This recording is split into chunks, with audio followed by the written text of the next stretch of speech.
Alright, let's dive into my head to find out what I've been reading in the vast world of fantasy and science fiction. Let's start off by talking about one of my favorite fantasy series, the Black Jewel series by Anne Bishop, which I just sadly finished the final book. Some people classify this as fantasy romance, but I disagree with that. What romance it has is not the main focus of the stories, and it doesn't have any more romance than many fantasy books written by male authors, which would never be classified as romances. This is a dark, richly woven world where magic entirely rewrites the balance of strength between the sexes. This series is what Anne Bishop wrote before her paranormal series that we in the booktube community so dearly adore, which is the Others series. If you like the Others, go back and read the Black Jewel series, but do be warned that the Black Jewel series is definitely darker and a tad bit more disturbing in many ways than the Others. Anyway, I just read the last book in this series called Twilights Dawn.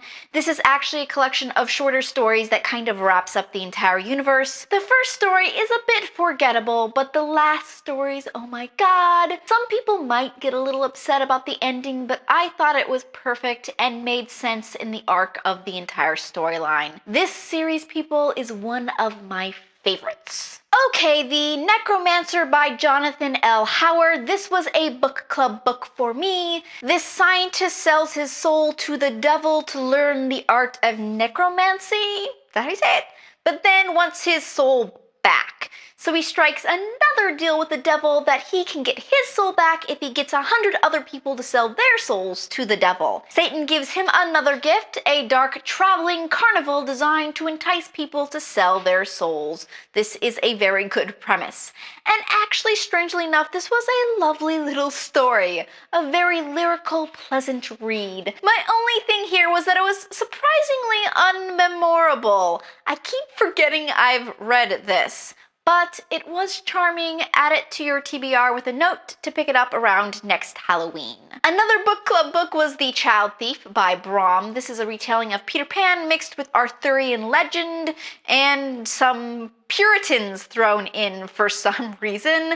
The concept was actually solid. The whole idea behind Peter Pan is quite dark and lends itself well to a dark horror retelling, but the execution of this was actually kind of boring. It relied on shock for shock value, which after a while becomes a bit monotonous. You don't really care after a while about all the blood and guts because you didn't really care about all the characters. So yeah, not my favorite. One of my favorite books I read in 2014 was the first book in the sci-fi There's Not a Reason Why series by Gene Johnson.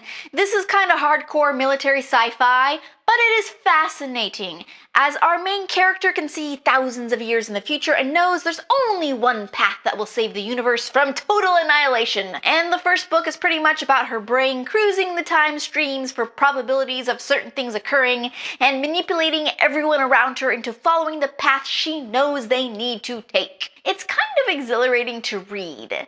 Then I just read book 2, An Officer's Duty, which is a lot less exhilarating because it's not so many aha, gotcha moments. It really delves into how freaking depressing it would be if you had your whole life mapped out in front of you, and into the sacrifices she has to make of family and relationships in order to make this all happen. It does get a bit back into that exhilarating one-upping the enemy in the end of the book, and overall I still enjoy the series. I think this made the overall story deeper and more meaningful, but it was just a hard book to read.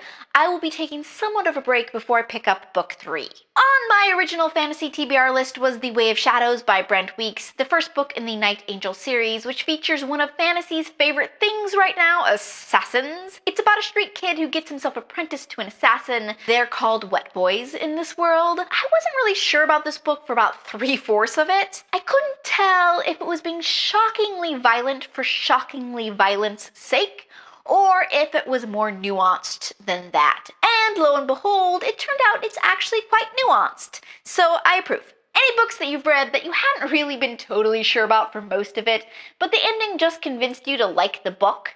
And throw down in the comments below any good suggestions for what fantasy and sci-fi books I should read next.